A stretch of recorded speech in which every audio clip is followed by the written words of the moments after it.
Olá! Hoje a gente vai explorar uma questão que, no fundo, muita gente enfrenta. Aquela lacuna que às vezes existe entre conhecer a fé e, bom, realmente viver essa fé no dia a dia. Vamos mergulhar nisso.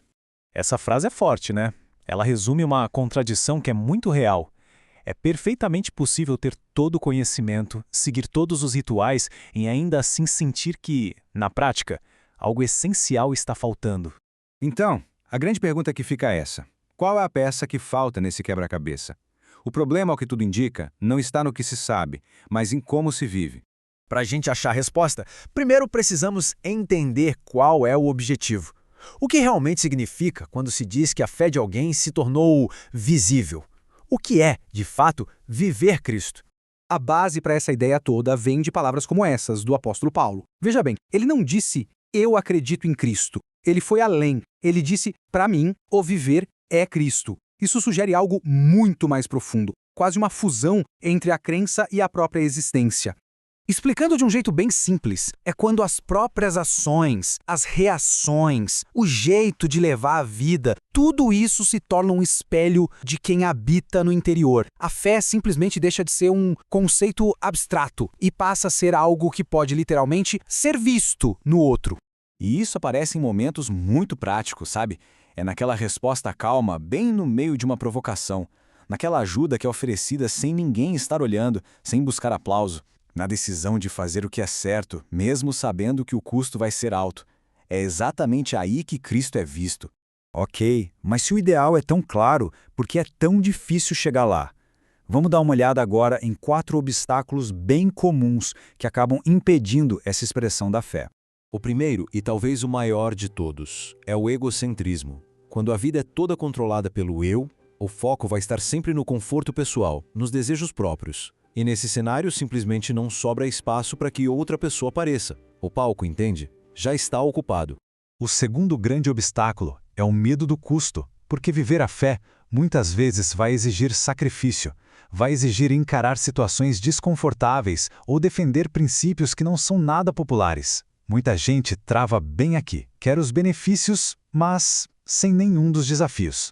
E aqui a gente tem a incoerência, a famosa vida dupla. É uma pessoa na igreja aos domingos e outra completamente diferente de segunda a sábado. Essa desconexão total entre o que se fala e o que se faz, nossa, isso bloqueia qualquer expressão autêntica de fé. E por último, o obstáculo da aparência. É aquela pessoa que está mais preocupada em parecer espiritual do que em ser de fato. O foco todo está na imagem, no que os outros vão pensar. Mas o objetivo nunca foi criar uma performance, e sim permitir uma expressão que seja real, genuína. Certo. Depois de analisar esses obstáculos, a gente chega a um ponto de virada aqui na nossa análise. Existe uma mudança de mentalidade que é fundamental e que redefine o problema inteiro. A gente volta para essa frase, mas agora para entender o significado mais profundo dela. O segredo não está no que a gente faz, mas em quem a gente permite que faça através de nós. E aqui está o momento ahá, o grande clique. A diferença crucial é essa. Uma coisa é tentar imitar Cristo. Outra, completamente diferente, é deixar Cristo viver através de uma pessoa. Uma abordagem se baseia no esforço próprio, em tentar copiar o modelo externo. A outra se baseia na indição interna, em permitir que a vida dele se manifeste naturalmente. A pergunta muda de o que Jesus faria para o que Jesus está fazendo em mim agora. Com essa revelação em mente, podemos transformar esse conceito todo numa ferramenta prática de autoavaliação. No fim das contas, é uma questão de controle. A pergunta é bem direta e convida a uma reflexão séria. Se a vida de alguém fosse observada por um dia inteiro, sem nenhum filtro, o que ela revelaria? Quem ou o que apareceria nos comportamentos? E dá para analisar isso em áreas muito concretas do dia a dia, nas palavras que são usadas, nas ações que são tomadas e, talvez o mais revelador de tudo, na forma como se reage quando se está sob pressão. Então, o ponto central é este. O corpo é como um palco, e ele sempre revela quem está no comando. Não tem como esconder. Se o eu, com seus medos, desejos e aparências, está no controle, é ele que vai ser visto.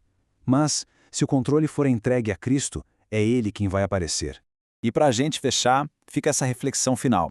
O objetivo maior da fé talvez não seja apenas um sentimento interno, uma crença privada, mas sim que essa fé se torne tão real, tão viva, a ponto de ser vista através de uma pessoa, aqui no mundo real.